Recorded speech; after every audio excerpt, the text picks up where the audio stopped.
Hi friends. Welcome back to my channel. నేను మీ మౌనిక. మా పెద్దోడు ఏం చేస్తున్నా అని చూస్తున్నారా? మన శివయ్యకి అభిషేకం చేస్తున్నారు.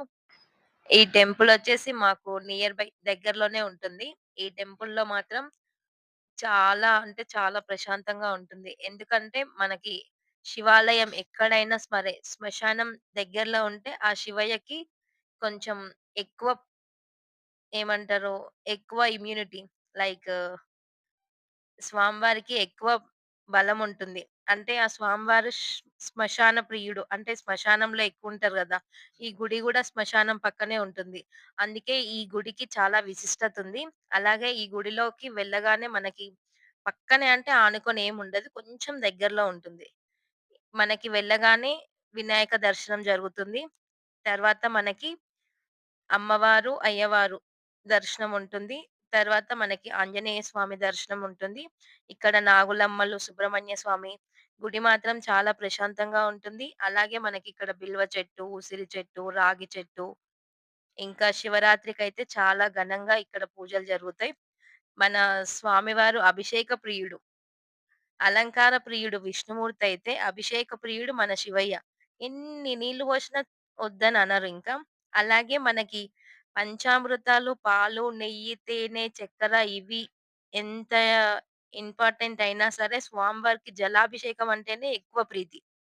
జలాభిషేక ప్రియుడు మన శివయ్య. అలాగే మన శివయ్యకి చెంబెడు నీళ్లు పోస్తే చాలని ఎప్పటినుంచో అంటూ ఉంటారు గదా! ఆర్భాటంగా పంచామృతాలు పోషినా, నిండు మనసుతో కొంచెం ఒక చెంబు నీళ్లు పోషినా ఆ శివయ్యకి అంతే ప్రీతికరము.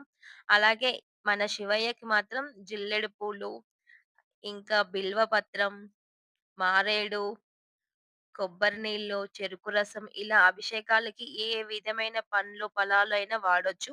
అలాగే స్వామివారికి మనం బెల్లం ముక్క గూడా నివేదన పెట్టుకోవచ్చు. స్వామివారికి ఎన్ని ఉన్నా జలం, భస్మం ఇవి 2 ముఖ్యమైనవి. భస్మం కంపల్సరీ ఆయనకి కావాల్సింది. అలాగే జలం. ఎన్ని అభిషేకాలు జరిగినా ఆయనకి కావాల్సింది జలాభిషేకమే. అభిషేక ప్రియుడంటేనే మన శివయ్య. మా దగ్గరలో ఉన్న టెంపుల్‌లో అయితే మేము ప్రతిరోజు వాటర్‌తో జలాభిషేకం చేసి, అలాగే స్వామివారికి మనకి తోచిన విధంగా అలంకరించుకొని, స్వామివారికి నివేదనగా బెల్లం ముక్క పెట్టి, ఎవరైతే శివాలయంకి రెగ్యులర్‌గా వెళ్తారో వాళ్ళకంతా మంచే జరుగుతుంది. తప్పకుండా వెళ్ళాలి అన్న నియమం ఏం లేదు. మనం వెళ్ళాలి. మన గుడులని మనం రక్షించాలి. అలాగే మనం ఎక్కడో దూరం ఉన్న గుళ్ళకి ఇచ్చే వాల్యూ మన పక్కన ఉన్న గుళ్ళకి గూడా అంతే వాల్యూ ఇస్తే మన గుళ్ళు మనం డెవలప్ చేసుకున్న వాళ్ళం అవుతాం. Thank you.